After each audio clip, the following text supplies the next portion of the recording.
अस्सलाम वालेकुम दोस्तों, जी तो मां आहियां मुंहिंजो मुमताज़ मौलाई। तो जी तो हिकिड़ी मुंहिंजे ख्याल में कल्ह खां वठी हले पई, जंहिंमें वहीद हिकिड़े खां इंटरव्यू पिया वठनि को, हुन में उहो मूंखां पैसा थो घुरे। ऐं त जॾहिं बि कोई अहिड़ो प्रोग्राम कयो वञे त आर्टिस्ट खे ॿुधायो वञे त हीउ सुवालु तव्हां खां कयो वेंदो, हुनजो जवाब जे लाइ तव्हां प्रिपेयर रहिजो।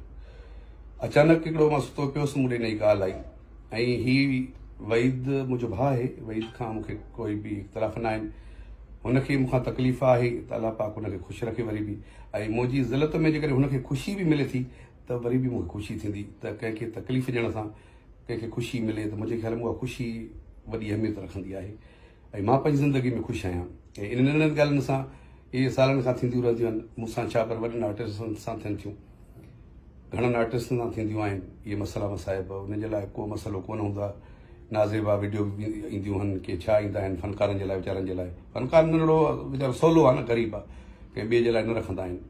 त उन वीडियो में इहे पैसा वहीद मूंखां के घुरे थो त मां हुनखे चवां थो, मूं वटि यार पैसा न, हाल फ़िलहाल मुंहिंजे खीसे में इहे पिया आहिनि।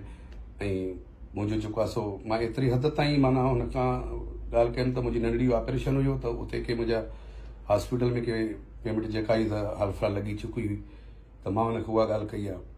त उहा ॻाल्हि बि हुननि माना अहिड़ी ॻाल्हि बि वायरल कई आहे मुंहिंजी वीडियो ते।